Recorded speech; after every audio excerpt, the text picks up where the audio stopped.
LACCEI is honored to present Dr. Ricardo Hausmann at the LEIRD 2024 Multiconference.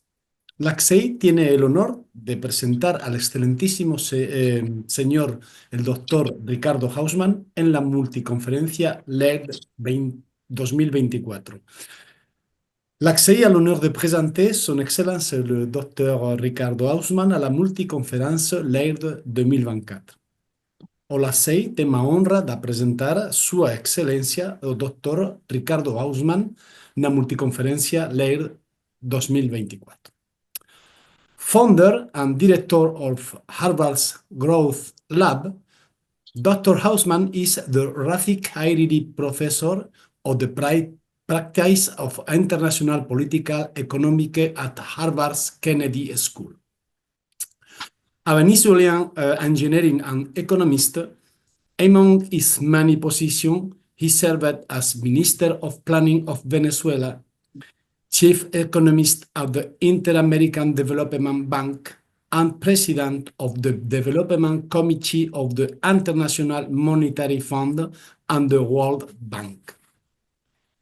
His research has a significant impact of the study and practice of world development, having led economic development projects in all corners of the planet: United States, South Africa, Nigeria, Colombia, Mexico, Peru, Chile, Costa Rica, Lebanon, Namibia, Arabia Saudi, Kazakhstan, Jordan, Honduras, Venezuela, Albania, Ethiopia, Argentina, Sri Lanka, Panama, Australia, etc. An international speaker, professor, and researcher, his publications have been cited more than 50,000 times, and key findings from his research have appeared in major media outlets, including the New York Times, the Financial Times, The Economist, the Wall Street Journal, and the Washington Post.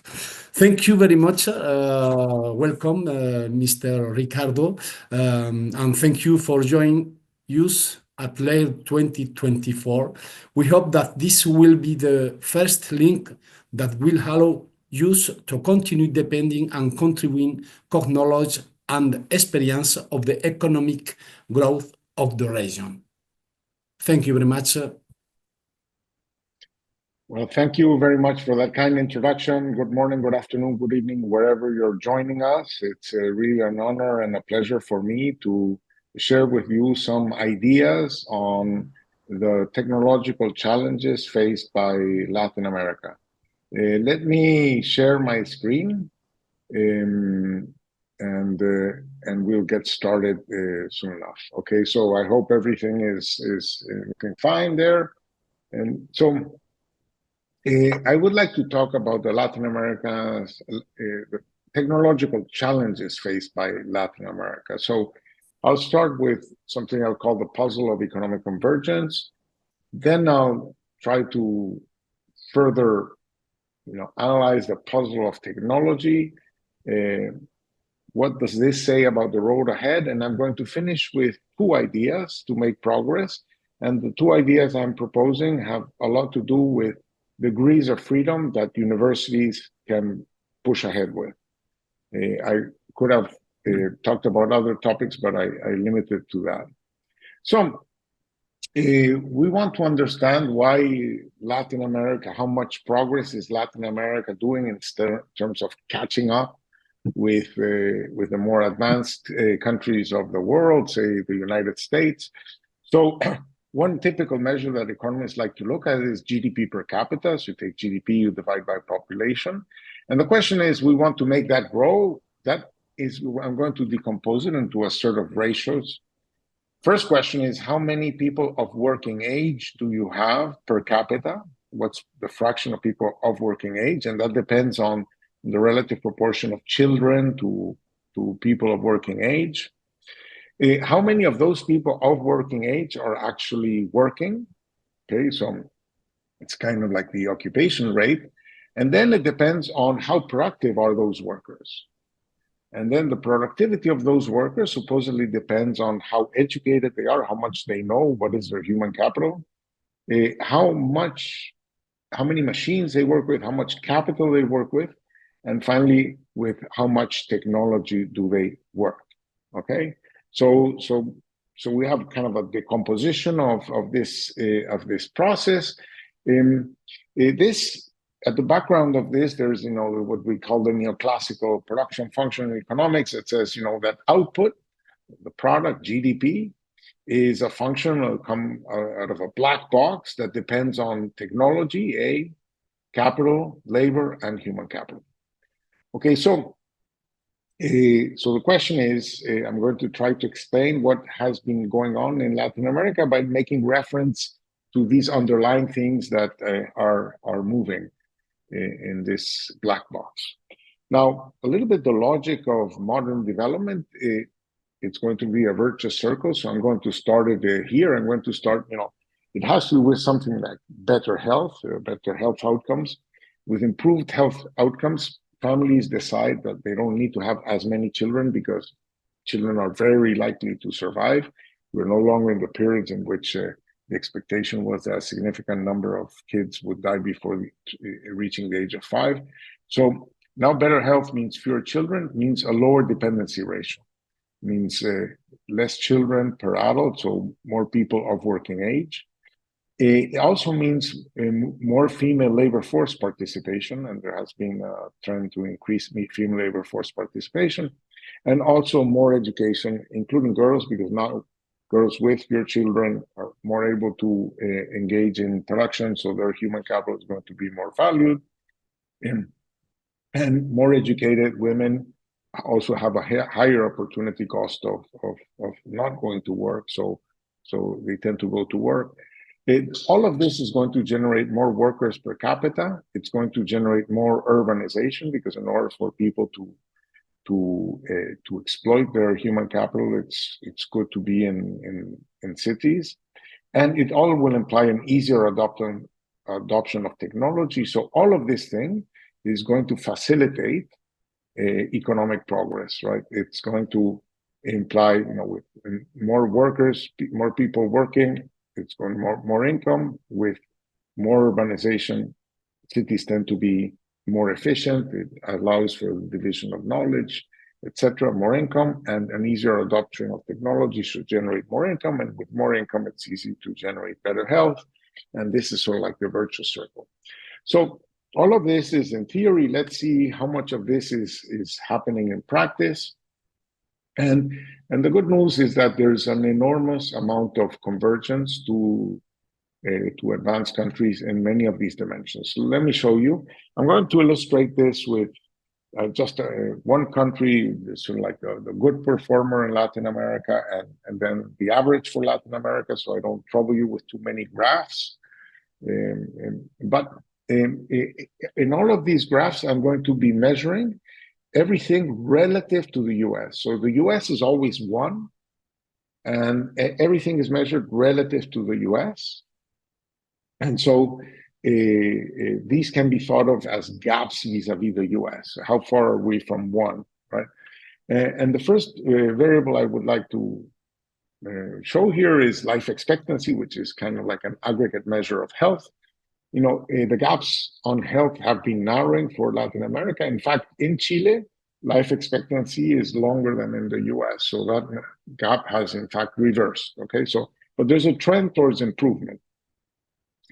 In the number of children women have, the fertility rates, they are rapidly converging to US levels, which are, as we know, below replacement rates. So the gaps with the US have essentially disappeared in fertility rates. Female labor force participation rates, the gaps are also narrowing very quickly. They have narrowed more in Latin America than in Chile. So total labor force participation, it seems to be now higher in Latin America than in the US, and the gaps also with Chile have been narrowing, and here Latin America outperforms Chile. So there's more workers per capita. The education of those workers have been improving. This is the average years of schooling of the labor force. Chile is above 80-some% of the educational levels of the American labor force. Latin America is at 70-some%. These gaps have been narrowing, so everything is moving in the right direction. Tertiary enrollment rates are rapidly rising. So the universities are getting more students. Again, relative to the US, Chile has in fact surpassed the US in terms of tertiary enrollment rates. Urbanization rates, Latin America's gaps have essentially disappeared. Chile, in fact, is a little bit more urbanized than the US, but Latin America is almost there. So those gaps have narrowed. This is how much capital do people work with. This is a capital output ratio for Chile and for Latin America. So these gaps have also narrowed. We call it capital deepening. There's more capital to work with. Investment rates in Latin America have been above investment rates in the US. So essentially, everything is converging. Workers per capita is converging. So the work, we saw changes in fertility rate, reducing the number of children, increasing the working age population. More of them are working because women are participating. And then we have the issue of GDP per worker, which depends on how much education workers have. We saw that was converging. How much capital workers work with, which was also converging.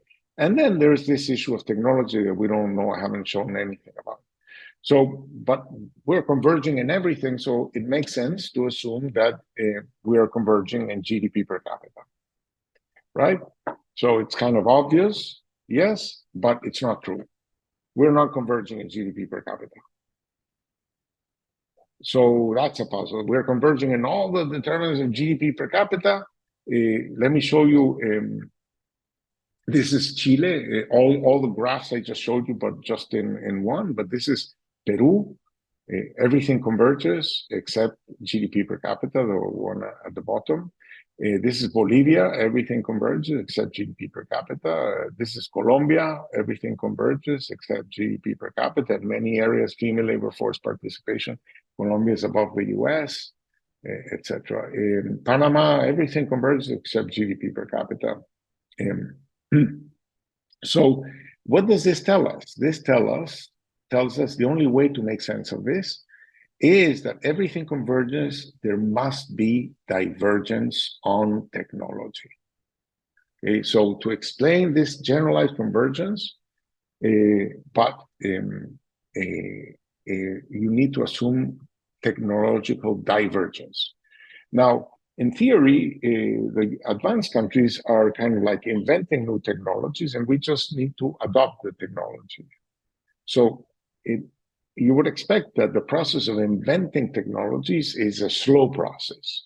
It's like writing a book. And the process of adopting technology is just kind of like reading a book. And in principle, you read books faster than you write them. So there should be technological convergence, but what we find is technological divergence. This is reflected in other of these graphs. Here I'm going to showing you the tertiary enrollment rate. So how big are universities relative to the people of university age, right? Where we saw essentially Chile is at 1, above 1 compared to US. This is scientific publications per capita. And Chile is at 30%. US rates of scientific publications per capita. And in patents, it's kind of like at 2%. And the same you can say about Latin America. The tertiary enrollment rate is a bit lower, but scientific publication rates are like at 10% of US rates, and patenting rates are incredibly low. So there's some convergence happening here. Here now we see divergence, or we don't see much convergence. So for example, this is what's been happening to scientific publications per million inhabitants. Chile is growing, so the gap is narrowing, but it's below 30%. Colombia is growing, but it's barely at 10%, and the rest are much lower than that. And these are patenting rates. Notice the scale. The maximum is 4% of US rates, but the majority of them are most of the time below 1%. So this is an amazing divergence in something, right? Where we seem to be, passing all the grades in something, but here there's a big gap that is not narrowing. So now you might say, well, that's typical. It has to be that way. But look at Korea. Korea also started very low, but Korea has completely eliminated the science gap. They're writing papers at the same rate as the Americans, and they're patenting at 4 times the American rates. So it's not this idea, well, it's American. No. They were way below. They were patenting a ridiculously small amount, and now they're patenting 4 times more than the US. So this says that another path is possible. That we're not performing well here, and another gap is possible. This also goes hand in hand with the idea that Latin American firms do not invest in research and development, in R&D. So let me show you some numbers of R&D investment. Chile invests about 0.37% of GDP. The US invests 3% of GDP. That is, the US is investing 8 times more than Chile. Colombia invests 0.31% of GDP. Israel invests 4.8% of GDP. That is, Israel invests 15.5 times more than Colombia. And Peru invests 0.13% of GDP. Korea invests 4.52% of GDP. So means Korea is investing 35 times more than Peru. Okay, so this is just to give us some numbers to put on the board, right? But there's something that's also not happening. There is very little investment in R&D. So now this is I showed you how does the world look if you split it on these neoclassical grounds. But I have been moving away from this very standard economic theory to more develop a kind of like an alternative framework. And I think that this is a very classical way of thinking in the sense that this says that the world is made out of these substances, A, K, L, and H, technology, capital, labor, and human capital. This has a very Greek flavor because it's as if you assume that the world is made out of earth, water, air, and fire. That's how the classicals used to think the world was made out of. But now we know that the world is actually made out of atoms. And right, and that these atoms are not just atoms, that these atoms actually combine, and they combine into molecules, and now a molecule has properties that are not the properties of the atoms it's made out of. And then you can have aggregations and more complicated molecules like DNA. Then you can put a bunch of molecules together, and now you have like a unicellular life. And you put many of these cells together, and suddenly you have cute things like this rabbit. And you can put these animals together to be more social animals. And if you put enough of these social animals together, you get things like this, right? So the idea is that through the process of combination and stuff, there is emergence. There's emergence of new things that were not properties of the underlying substances, but they are emerging properties of the aggregate, and that maybe way to understand economic progress, it somehow relates about this expansion of the sets of things that you can do and so on. So this is in the background of what I want to say. So I'm going to say that technology is essentially the knowledge we use to transform the world from the way it is to the way we want it to be. You can divide knowledge into 2 groups, knowledge about the nature of the world, how is the world like, which you might want to call science. Some people call it propositional knowledge about the nature of the world. But we typically want to change the world because humans cannot survive on the world as is, right? There are no hamburger trees. There are even no arepa trees. If you want an arepa, if you want a hamburger, you will need to transform the world from where it is to what you want it to be. So in order to transform it, you need to know how to transform it. And that knowledge of how to do things in the world is what we call technology. Now, this knowledge is going to take several forms. It's going to appear with several, we might want to call it ontologies, forms of existence, okay? And this knowledge can take the form of embodied knowledge and tools and materials. So here the knowledge is in the tool. You don't need to know how to make the tool in order to use the tool. It's kind of like it's been crystallized in the tool. The second thing that technology is code, recipes, formulas, algorithms, how to do manuals.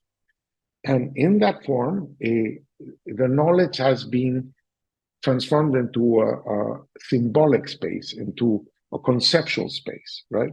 Here it is ink over paper, but the knowledge is neither in the ink nor in the paper. It's in some symbols that this represents. Here, actually, you don't have ink over paper, you have a picture. There's a bunch of ones and zeros of the ink over paper, and it doesn't change its meaning. Because its meaning, it's captured in some symbolic space. And then there is a third form of knowledge, which is what we call tacit knowledge or know-how. Here's a dentist. The dentist uses tools. The dentist follows codes, follows protocols, but he mixes the tools, the tools and the protocols with something you and I don't have, which is the ability to look into the mouth and see things we would not have seen, and the ability to use the tools in ways we would not have known how to do it. And that third thing is this tacit knowledge that's in brains and only in brains. And this tacit knowledge is going to be a headache for us because tacit knowledge doesn't move that easily from brain to brain. So the tools you can move around, the codes you can share, you can put them on the web, and anybody with an access to smartphone can download them. But knowledge doesn't move that quickly from brain to brain. And I put this picture of Rafa Nadal just to highlight that a conversation with Rafa Nadal is not likely to improve your tennis game. So it's not information that just goes from. It's a particular wiring of the brain that takes much, much longer. Malcolm Gladwell says it takes 10,000 hours to become good at something. And now, you might think that technology then requires this, the knowledge of smart individuals. And you might say this lady, for example, can implement this technology. But the truth is that to implement this technology, you need all these other people. So that the knowledge necessary to implement this technology does not reside in an individual. It resides in coherent teams of individuals. Okay, so it's distributed knowledge. So you might ask yourself the question, how much knowledge is being mobilized in different businesses? Here, these are all family businesses, the butcher, the baker, the candlestick maker. The knowledge necessary to make these products maybe resides in the family that runs the business. Okay, no family knows how to make these products. And you might say that no country can make this product. It's just too much knowledge that resides over all of these countries, through all of these companies that have to come together because the knowledge necessary to make the engines is so different from the knowledge necessary to make the landing gear, or the knowledge necessary to make the avionics, or the toilets, or the carpet, or the seats, etc., etc. These are different bits of knowledge that resides in different human teams that all have to come together to make this product. So different products have different intensity in how much knowledge they require. This doesn't mean that modern production requires big teams. Here, there's a very, very big team. So here, you might say these are economies of scale. But these people are in an assembly line, and you can ask yourself the question: how much knowledge is being mobilized here? Well, one way to answer it is that if you run the following experiment: what happens if you take this person, move him over there, this person, move him over here, and this person bring him in here, you realize probably nothing will happen to the production process. But if you try to do that here, you will hear the difference. You will hear the difference, meaning that the product, say the symphony, is going to be the combination of a diverse set of skills that are distributed in the team that you have to put together to implement the technology. So it's this dimension of the diversity of the knowledge that gets mobilized that I'm trying to capture. So one way to capture it, or to capture this metaphor, even the metaphor of atoms and molecules, is to think of economic development as a game of Scrabble, where bits of knowledge, atoms of knowledge are like letters, and products are like words. So the letters and words are like the atoms and the molecules, if you want. But think of these letters as units of knowledge, right?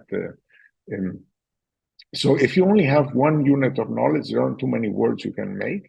But if I give you these 3 letters, now you can make these 4 words, and you can make 3-letter words. If I just give you 1 extra letter, now you can make 9 words, and you can make 4-letter words. If I give you these 10 letters, according to the Scrabble website, I didn't calculate myself, you can make these 595 words, and words that are up to 10 letters long. So this says that the more letters you have, the more words you can put together, and the longer the words you can put together. So one way to view the world is that the world is composed of these 3 different kinds of things. One of them is these atoms of knowledge, or these units of know-how, okay, which are the letters. And then the world is made out of places. And these places are going to have subsets of these letters. And then the other thing that's in the world is products, and products are going to require subsets of these letters. Then when I look at the world, I can ask myself, who can make what? That is, who has the letters necessary to make what, right? So I can connect now places to the things that are able to make. Now notice, very interestingly, that the place on top has a lot of letters, and the place at the bottom has very few letters, right? Well, what are the consequences of having more letters or fewer letters? Well, the guys at the place at the top can make all 5 products. Here there are 5 products. The one at the top makes all 5 products, and the one at the bottom only makes 1 product. Now here on the right, you'll see that this hat is a very short word. It only has 3 letters.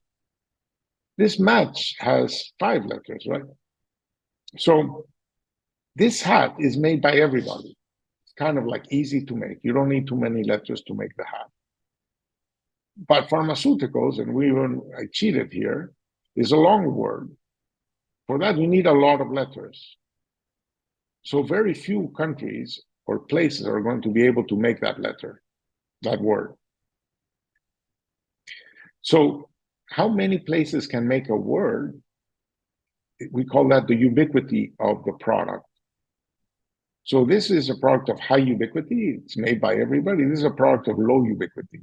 Why is it low ubiquity? Maybe it's hard to make. And why is it hard to make? It requires a lot of letters. Okay. So this implies that you would expect that places that have more letters are more diversified. Products that require more letters are less ubiquitous. So actually, places that have more letters should also be able to make less ubiquitous products. Okay? This is going to allow us to infer how much technology has evolved in a location. So I can calculate how many things you make, your diversity, and I can calculate how many other places make the things that you make, your average ubiquity. And when I do it for the world looks like this. All the rich countries are here. They make many things, and things that are done in few other places. Japan and Taiwan don't make that many things, but the things they make are made in very few other places. And the poor countries are all here. They make few things and things that are done in many places, right? So this suggests that the world differs in the number of letters it has, okay? And here I'm putting in red the Latin American countries. You see that Latin American countries are on average much less diversified, and on average they make more ubiquitous things that are easier to make, things that are made in more places. This already tells us that maybe we don't have that many letters, right? These letters are this unit of knowledge, productive knowledge that we use in production. We can do these calculations at the level of municipalities. These are municipalities in Chile, and here are Santiago, Las Condes, and Providencia, which are municipalities of Metro Santiago. And here up here is where the penguins live, right? We make few things and things that are done everywhere. These are states in Mexico. So we have the federal district in Nuevo León, where the city of Monterrey is. And here's the southeast, Chiapas, Oaxaca, Tabasco, Guerrero. That is poor. And these are departments of Colombia. So there's a lot more technology in Bogota, Antioquia, and Cali than there is in the Amazonian regions of Colombia. With this, we can also measure how complex our products is, how long are these words, how much knowledge do they involve, and here I'm showing you our product complexity index, the Frank's products by their complexity, and these are the low complexity products, right? And this allows us to estimate how many letters countries have. Okay, so the US has a lot of letters, so does Germany, more than Spain, so does China, more than India, and actually in India, more than Australia, that, the most complex country in sub-Saharan Africa is South Africa. But if we look at our region, you will find, that Mexico has more technology than much of the rest of Latin America, that Costa Rica and Panama, Costa Rica has more technology than the rest of them, has more letters, that Uruguay is more complex than its neighbors, and that Brazil is more complex than Chile, and so on. So it already tells us something about how much technology has diffused, and that's what we call economic complexity index. And this is the economic complexity index explaining income per capita, and it shows that countries that have more letters, more economic complexity, are richer, right? And this not only captures a very decent relationship, but the error terms are also informative, because here you have India way below the regression line, and here you have Greece well above the regression line. So the theory would say, India, why are you so poor? Given how much you should be richer. And it says, Greece, how did you get to be so rich? You shouldn't be up there. You should be poor. Well, this was done for 2008 data. And guess what? Since 2008, countries have been moving towards the regression line. So this actually predicts future growth. So this way of measuring how much technology has diffused in a place is also informative of the capacity of that place to grow. Now, when we look at what's been happening in Latin America, many countries, Brazil, Argentina, Bolivia, have been going down, right? But Mexico went from 30th position to 21st position. Colombia went from 60th to 68th. Argentina went from 55th to 83rd. And Costa Rica went from 74th to 50th. Right, so Costa Rica improved, Mexico improved, the other countries, Dominican Republic also improved from 86 to 63. But on average, Latin America has been moving down. Okay. This adoption of new technology reflects itself in what new things are you able to export. So here are the new exports of Chile in the 15 years between 2006 and 2021. The new exports are these products here that you see, and they represent less than 1% of Chilean exports.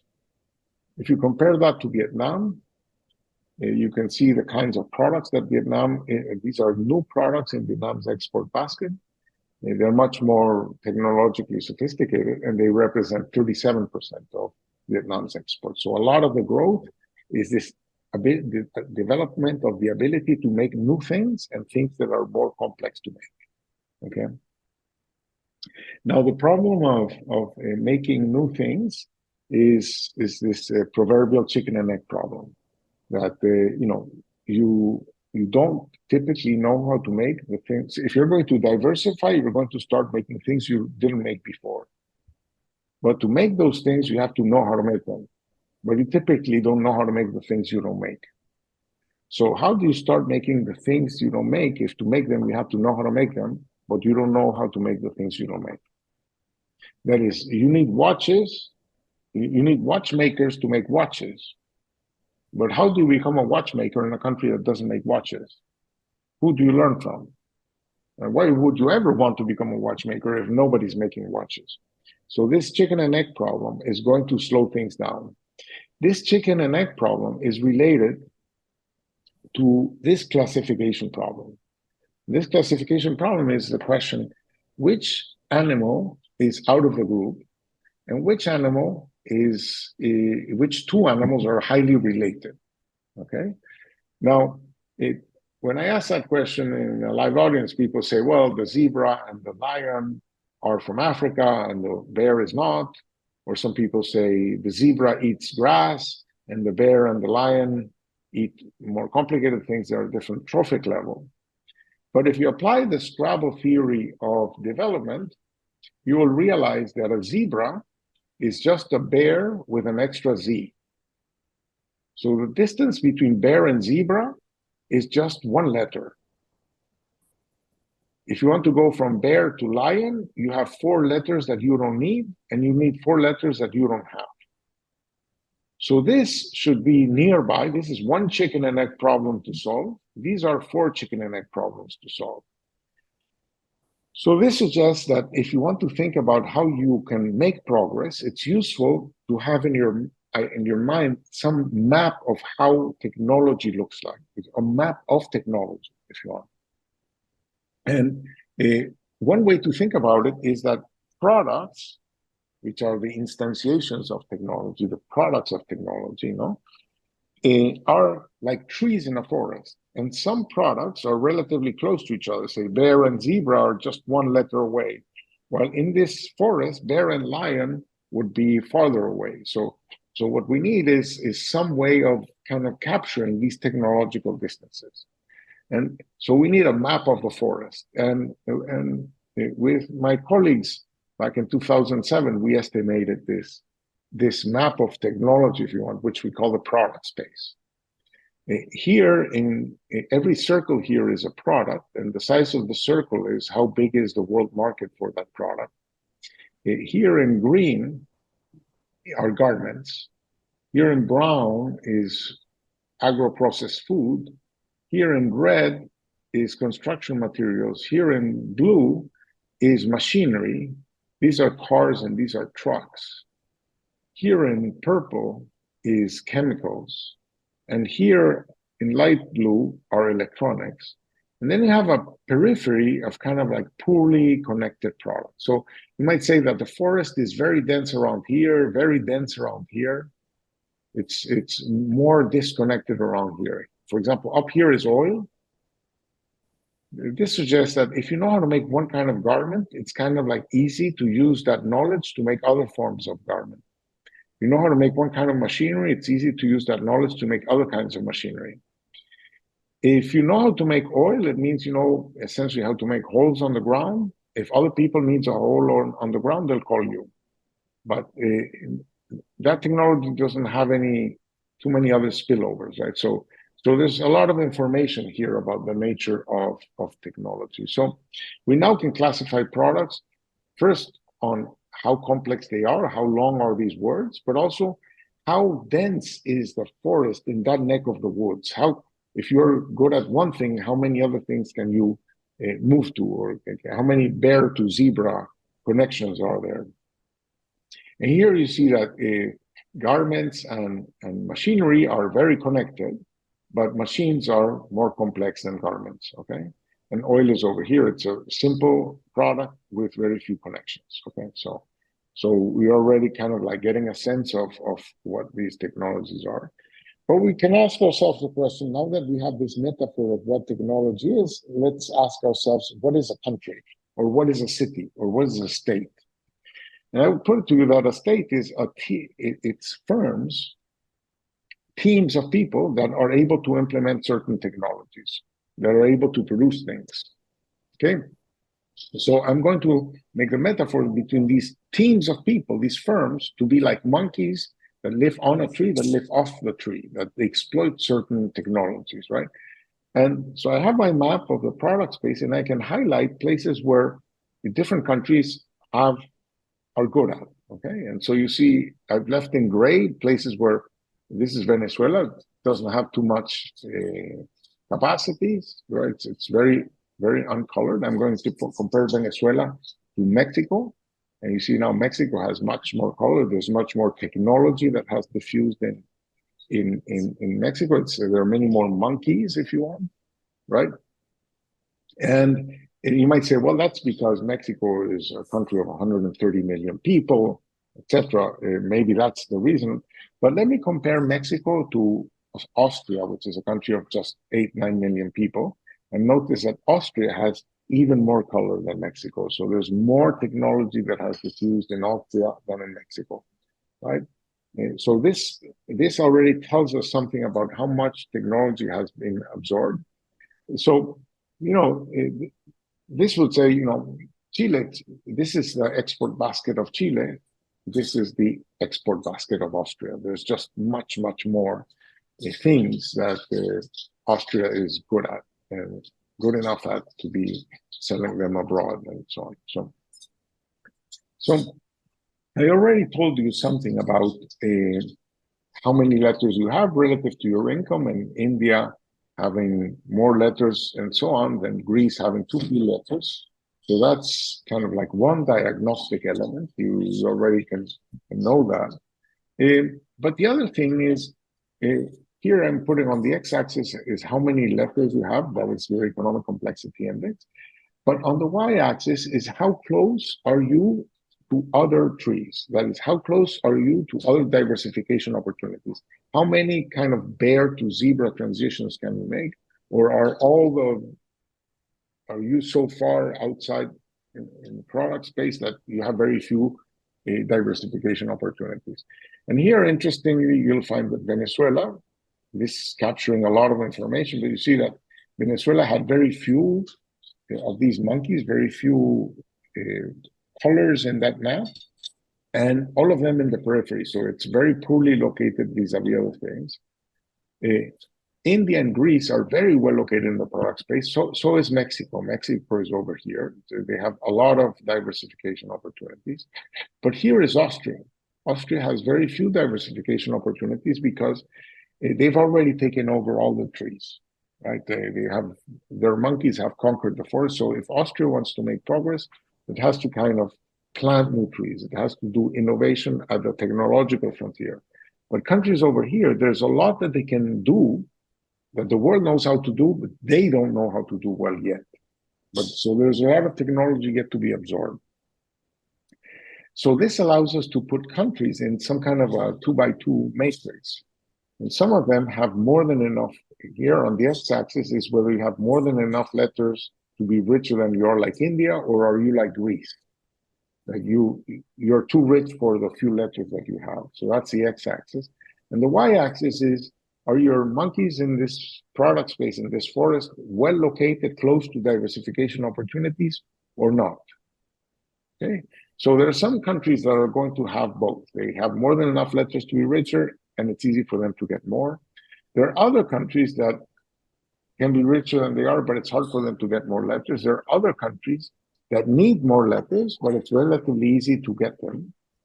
And there are other countries that need more letters, but it's hard for them to get them because their monkeys are very far from diversification opportunities.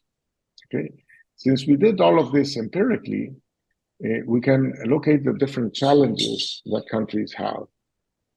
So Mexico is going to be in this quadrant, Venezuela is going to be on this quadrant, Colombia, Costa Rica is right in the middle of these quadrants, and so on.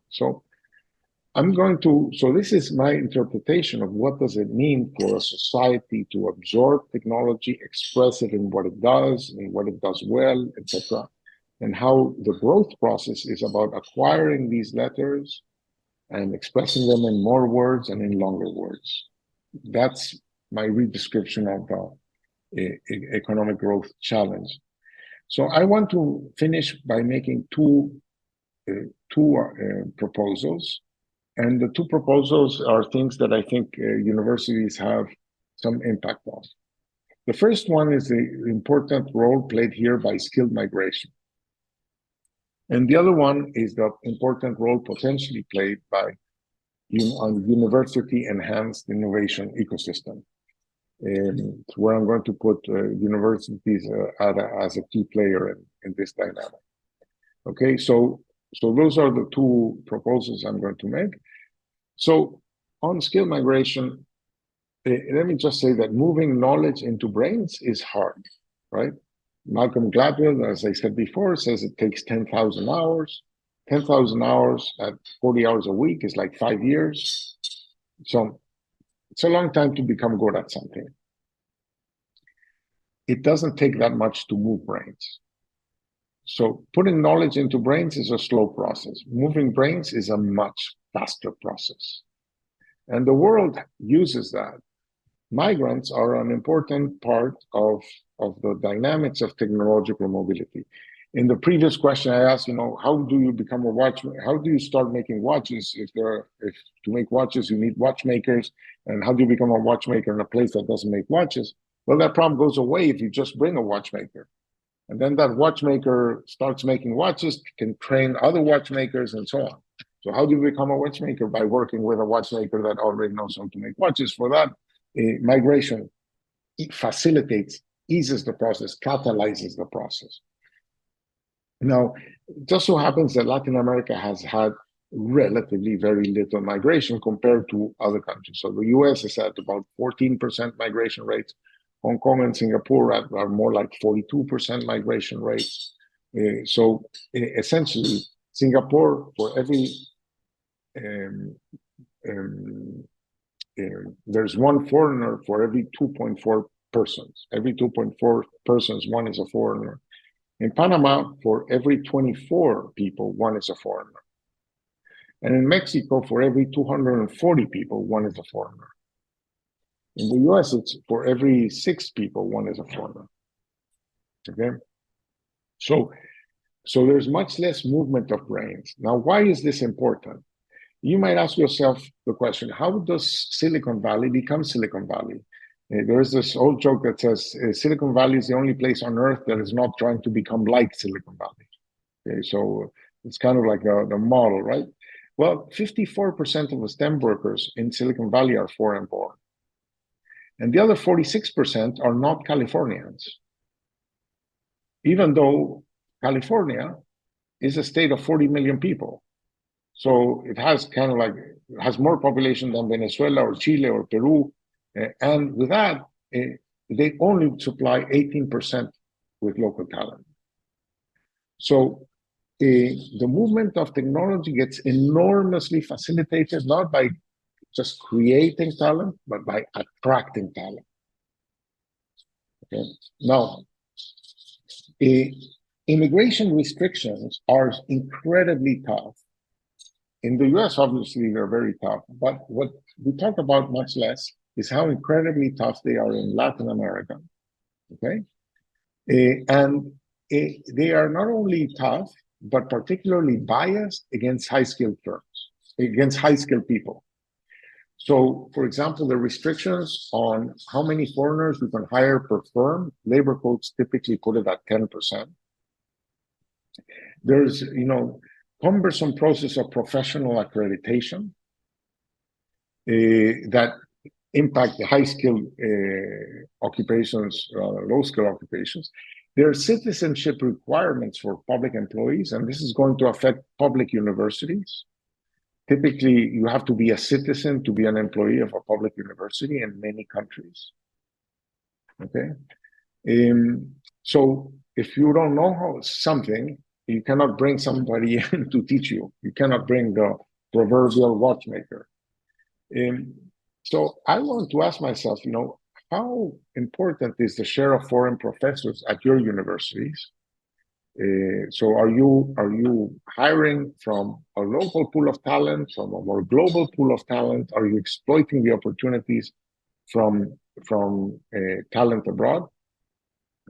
Now, you might say, well, that's because I have to rely on local talent because nobody wants to come to my country. My country, is not as sexy as other places where migrants like to go. In fact, I'm losing people to those places. So that's why I have to focus on local talent. But I wonder to what extent it is because of your policies. There is sort of a natural experiment, which was a catastrophe that happened in Venezuela, where salaries of university professors went to something like $5 a month. So there's a massive outflow of highly trained professors and stuff. What was their ability to get professorship jobs elsewhere? And the story is not very happy. I think it was a natural experiment on how opportunistic universities are in terms of attracting talent that suddenly becomes available.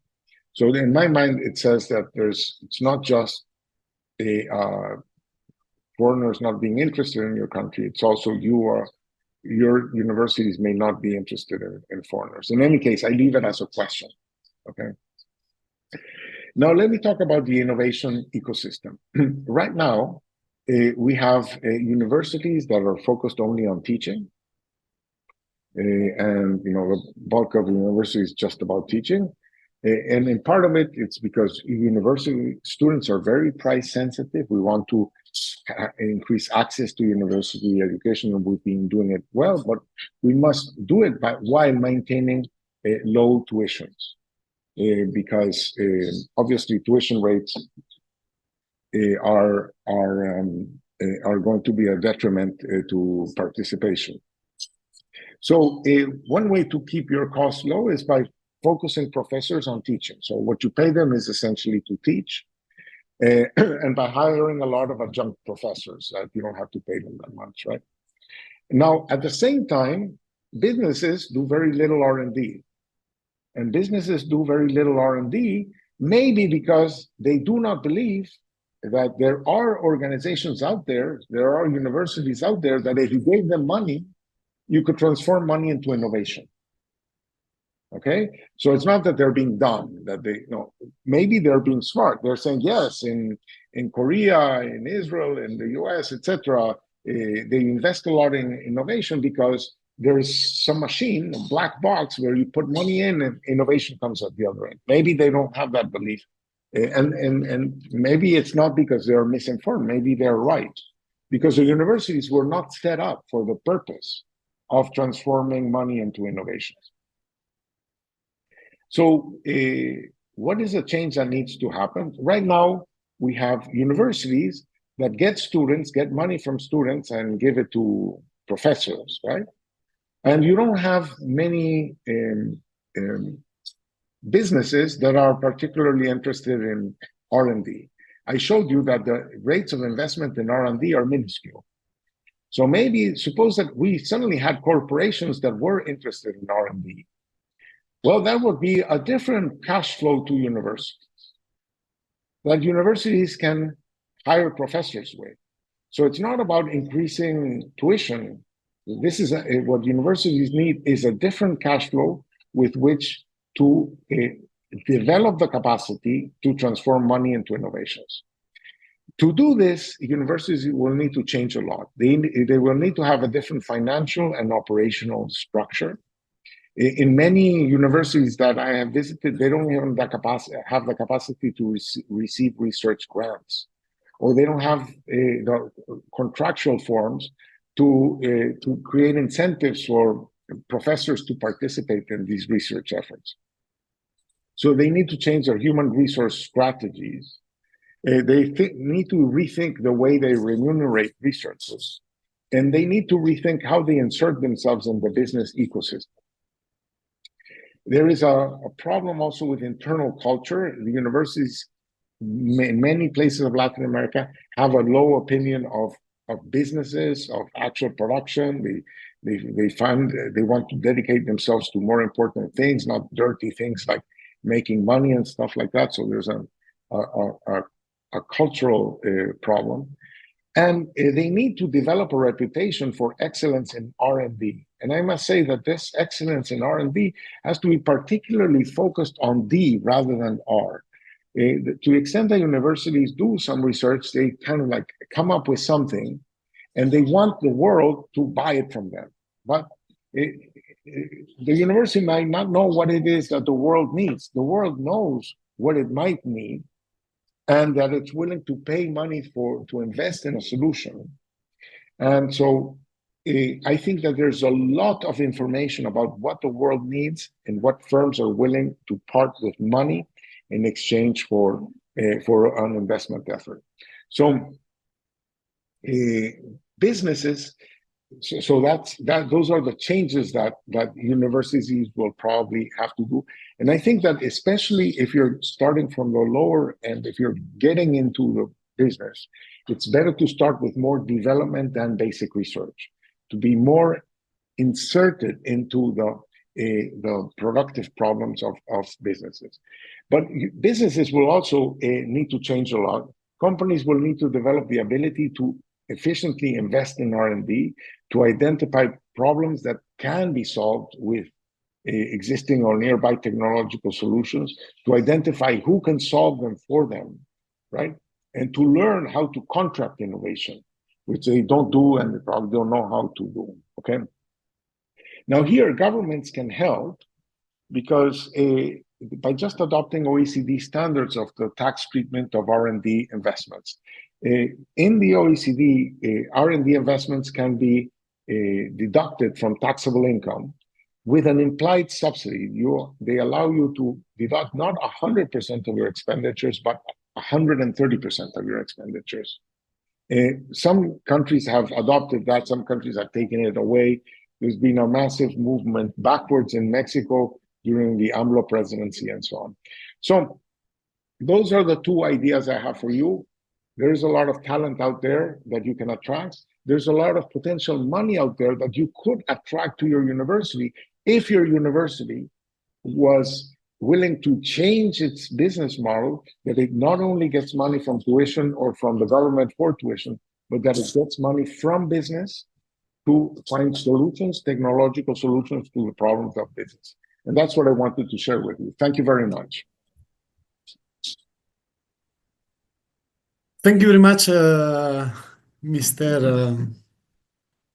If you have the question, you can ask a doctor. And I have the question in the chat, but I priority to the oral question.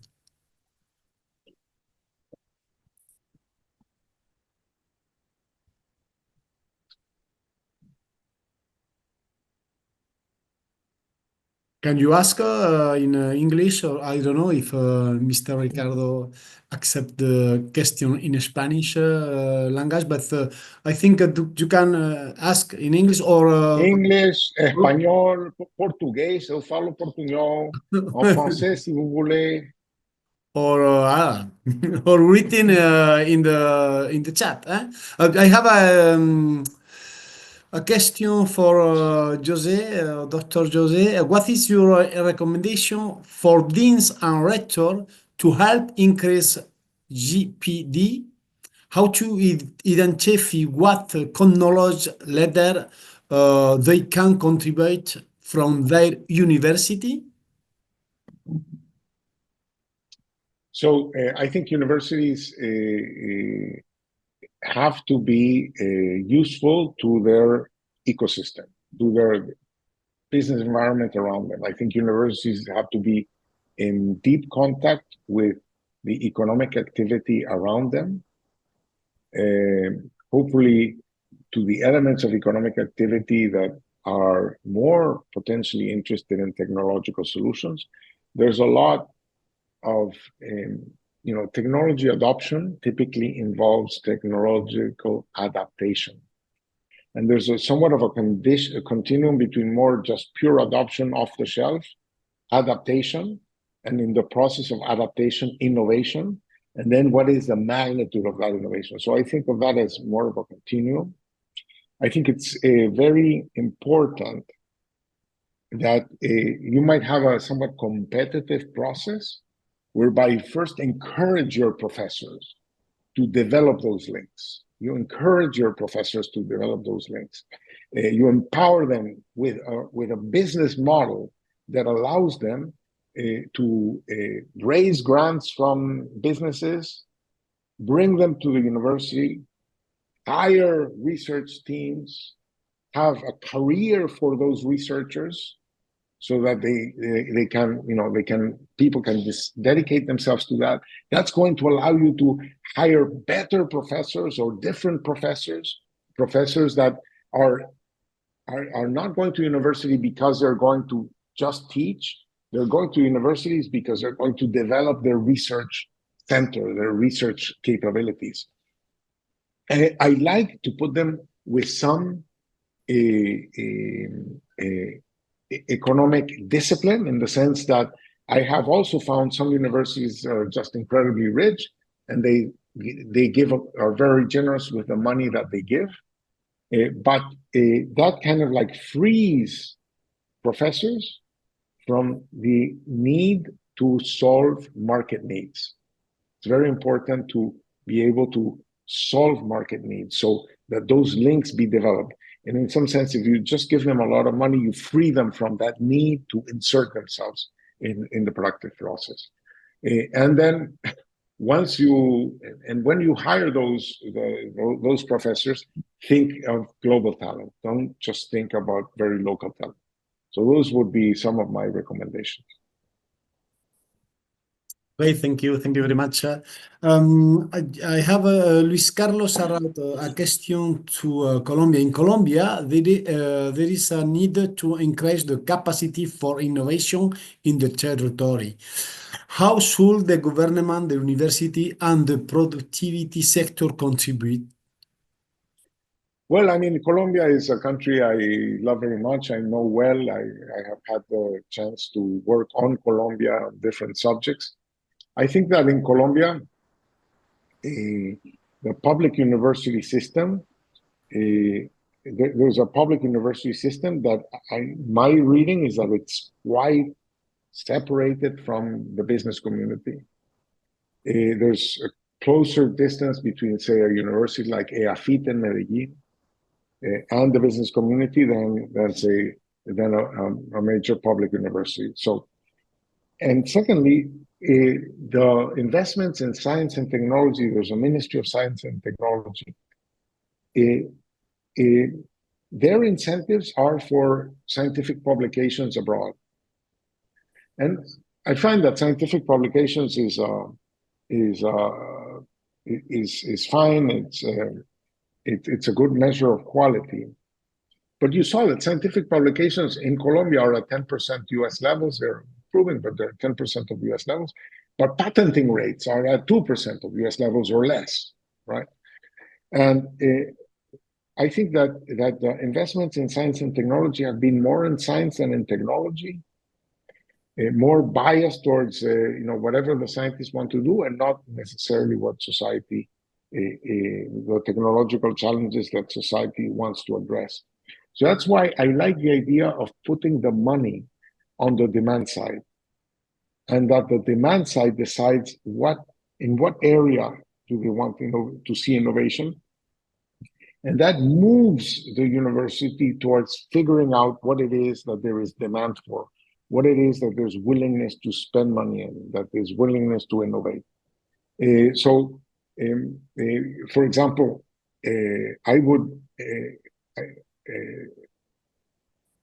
you would have thought that Colombia being bigger than Peru, Colombia being wetter than Peru, Colombia being more fertile than Peru, that Colombia would be a bigger powerhouse in agriculture than Peru.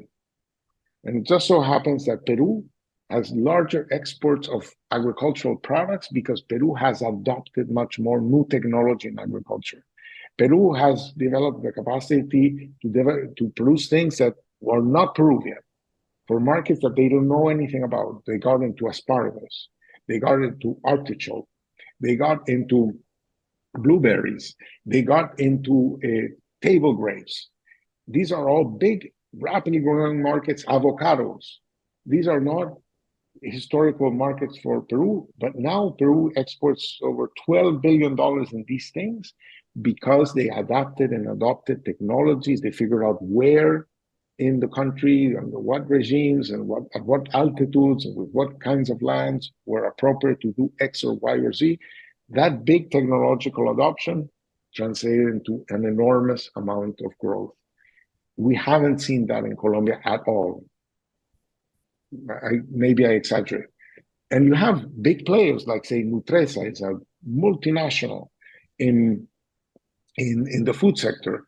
It would be super interesting to see what could a university do with a food processing company that's a multinational that already has the access to the world to engage meaningfully in the development of products and new technologies and new ideas and new innovations in that space. That in my reading of it, it's not happening.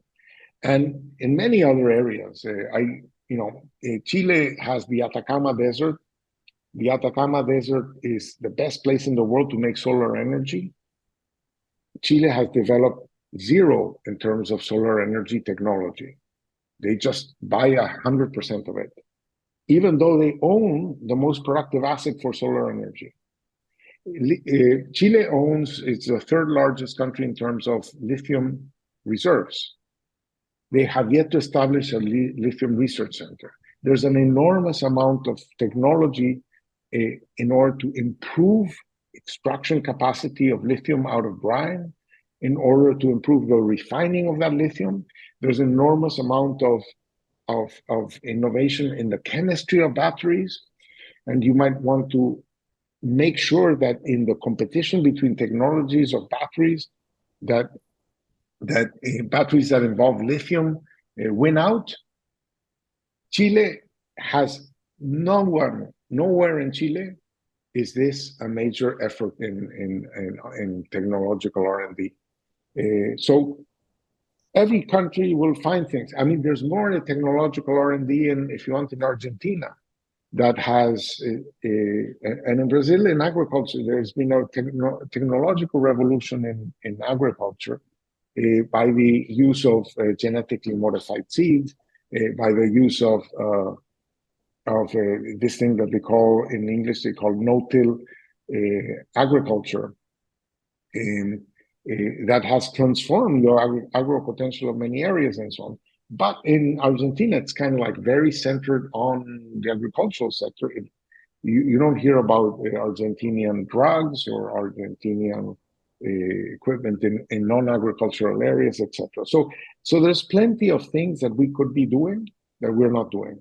If we had more of effort, technological effort that is looking for these opportunities for technology adoption to create new industries, to create new products, to conquer new markets, to create value.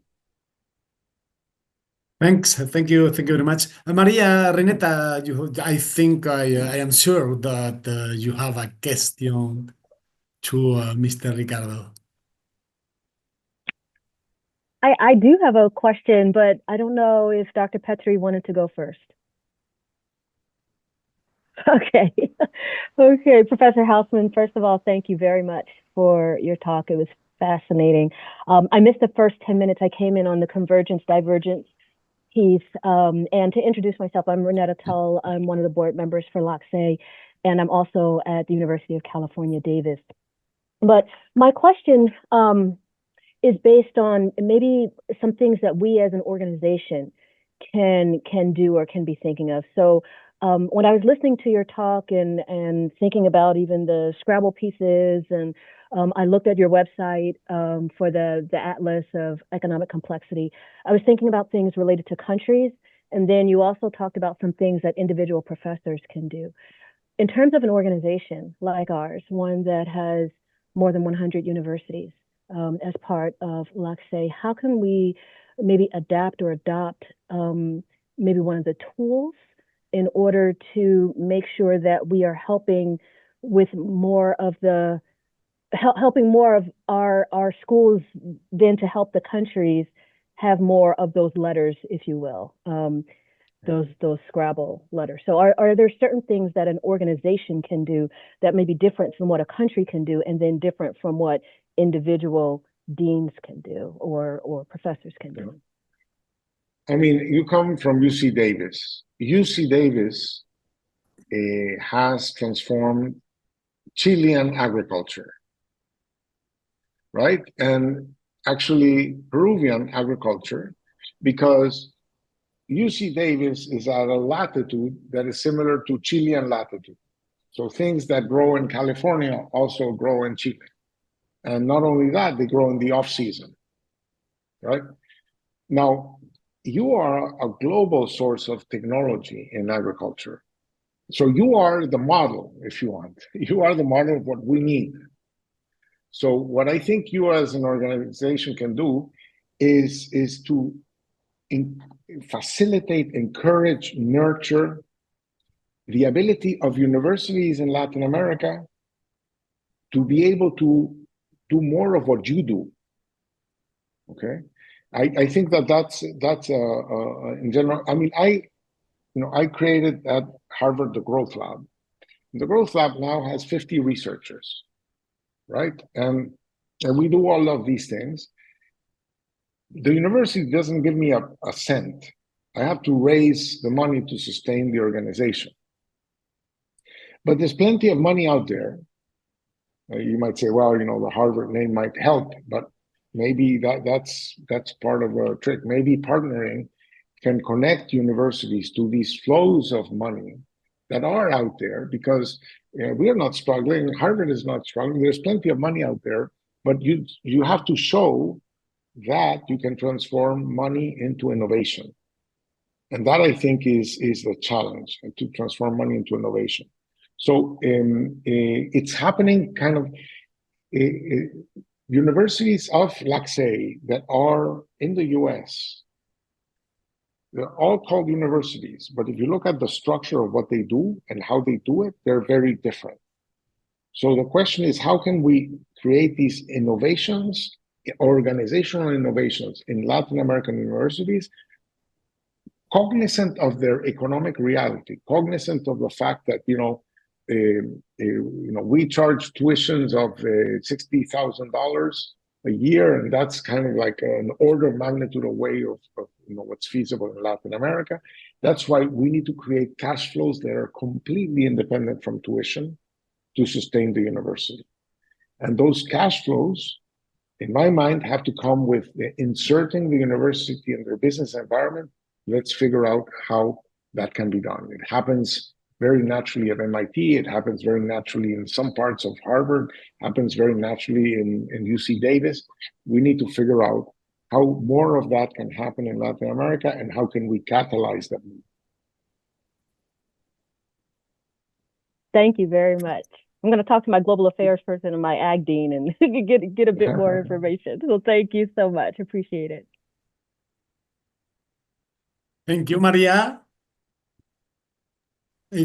My question is, we're planning a retreat in March for building the capacity, and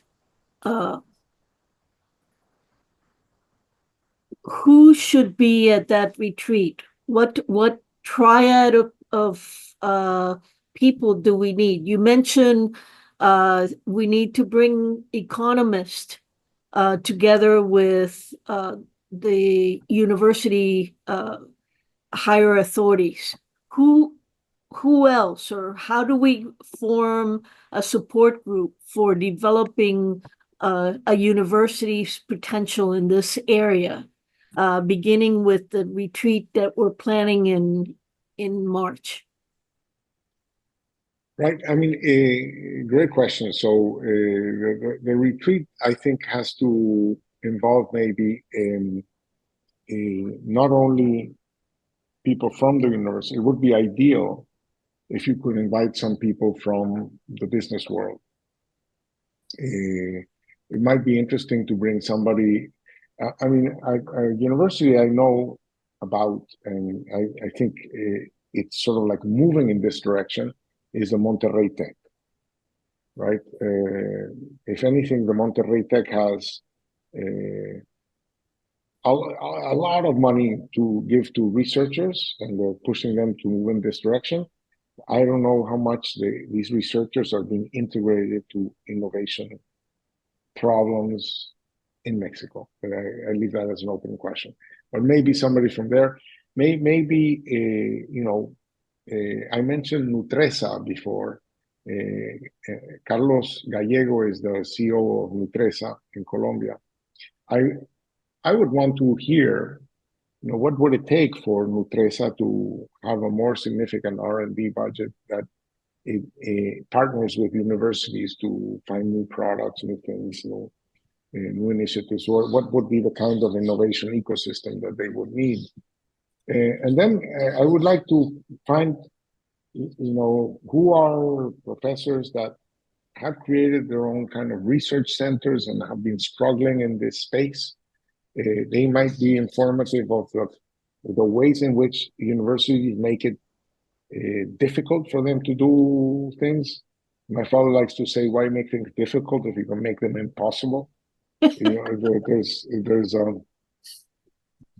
think I can tell Harvard how they make my life miserable and what are all the things I could be doing if the rules were a little bit different. I would like to talk to the same persons on the other end, the positive deviants that would want to see more of this happen, but have seen in real life what are the obstacles, the impediments, the difficulties. And should we try to bring someone from the government, and if so, what level? We bring industry, one that could fuel some funding into this new model. The university, some researchers that are trying to be productive in this area. Who should we bring for the government or the purse strings from the government? An interesting segment of the university where I have seen some positive deviance is in the health industry, because universities, in order to teach medicine, need to have teaching hospitals. And these teaching hospitals are businesses in themselves, right? And they might participate in clinical trials and other forms of research, etc. They are kind of closer to this space. By the way, there's a lot of engineering, bioengineering, and stuff like that can feed from that, right? So there is the rector of the Universidad de Cali. His name is Esteban Piedrahita, and he came from more the innovation sector in the private sector, and he was the president of the Chamber of Commerce. So it's an interesting guy who knows the two worlds, but just some ideas that. I think that there are some interesting private universities in Chile. Would be interesting. Chile historically had La Católica and La Universidad de Chile. They're very good. But now you have a bunch of new ones, Diego Portales, several of the new universities. Some of them teach medicine and have. So it would be interesting to explore more, and LACCEI is about engineering, more on the engineering end of things. So, what things are happening? There's an interesting example in Chile by a mining company called BHP. When they went to Chile, they started to create challenges for researchers, innovators, saying, I am facing this problem. It takes me too long to change the tires of one of these mega trucks that we use in mining. How can we speed up the time it takes to change the tires? Because that way I can use my machine more of the time. It's offline less of the time, etc. And they would encourage innovators to come up with solutions, and they would leave the IP with the innovator, and they would buy the solution, right? So BHP might have, and by the way, it was an Australian company. It came with that kind of cultural innovation, but we have very few of companies that do those kinds of things. But I think if they were, there would be a supply response on the side of universities if universities have their minds to it. Okay, thank you. I want to sleep peacefully tonight. 10,000 hours, 14 hours a week, 5 years to acquire knowledge. This is the time an engineering institution invests in training and engineering. Are engineering the future to make a better region, or not doing bad, right? So I think I got my undergraduate degree in engineering. So and then I did my PhD in economics. So I moved away from engineering, but in my mind, engineering is about doing things. So you need to know about science to know the nature of the world, but engineering is about doing things. So engineering is a how-to kind of science, right? So I think the problem we're talking about, which is the problem of not enough adoption of technology, that's the reason why Latin America is not catching up. In my mind, you can synthesize it by saying it's because not enough engineering. And by the way, when the Chinese come to study in the US, they study engineering. And when the Latin Americans come to study in the US, they study business. And when you talk to businessmen in Latin America, they never talk technology. In other parts of the world, they think that technology makes it or breaks it. Technology makes them or breaks them. Technology is super critical, but they don't talk about it in Latin America. So I think that this idea that our future, our prosperity, our jobs, our road forward is very much about technology adoption, and technology adoption implies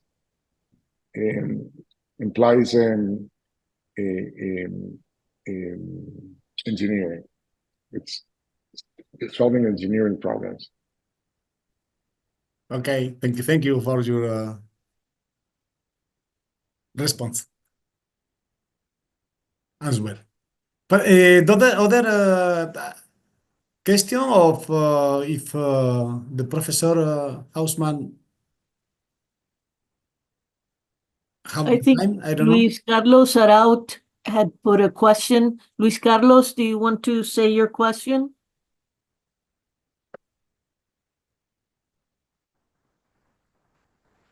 You need to unmute.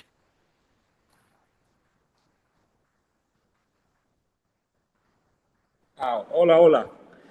Yo hice otra pregunta que coloqué ahí en el chat. No sé si me colaboran. Yes, Ale Maria, you can learn, or there are 3 dimensions for measuring innovation capacity: science, technology, and production. How should this dimension be distributed in a territory?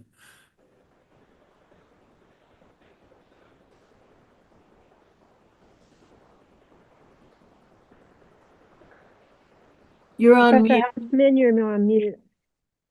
Yeah, so let me see if I understand.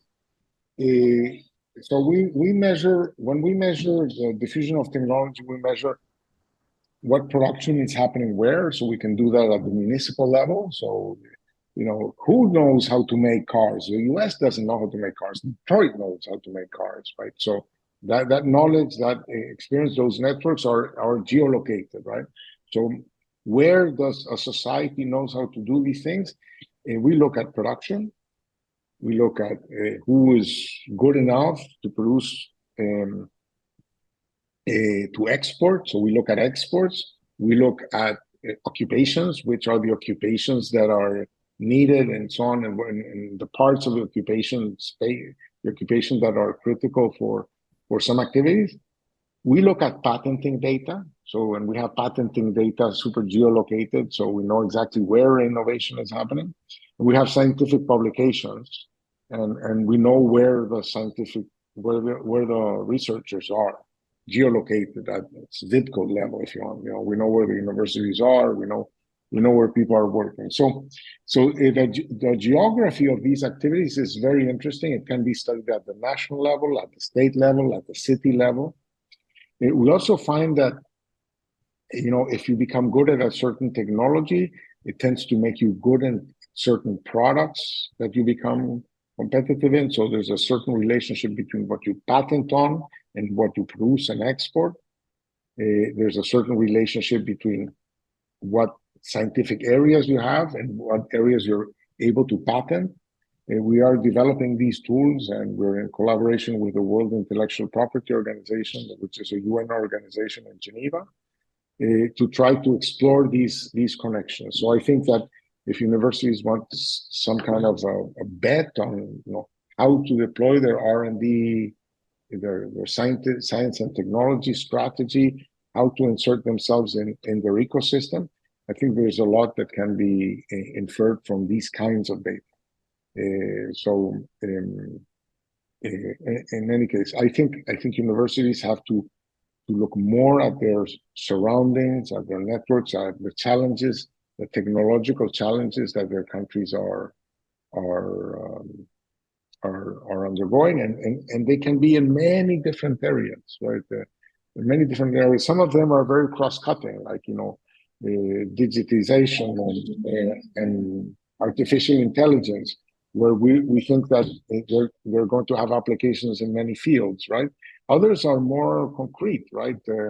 See if it's chemical engineering, if it's electrical engineering, you know, there's going to be this enormous transformation of energy systems that will want to use green energy, and green energy is super hard to move. It's incredibly costly to move compared to oil. Oil is very easy to move.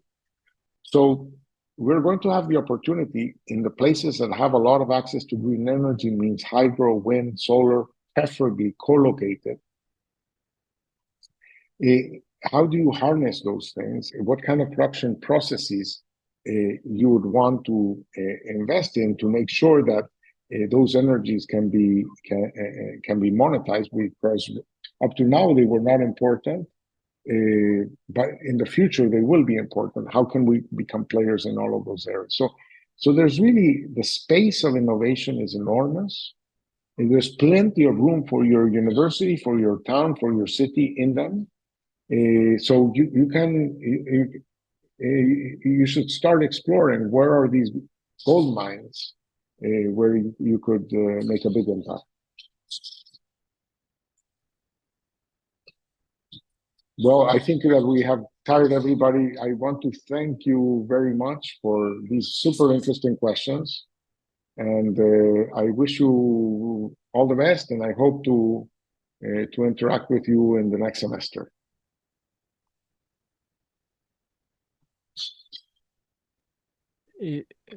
Luis, estás en mute. No, nada, no, todo bastante claro. I'm mute. Thank you very much for your ability, for your time, for your response, for your answer. It's a very, very 1 hour and 20 minutes, I think. Very, very enriquecedor. Enriching. Enriching. Oh, okay. Very, very enriching. And I think that see you on March. I hope. Very good. Very good. All the best to you.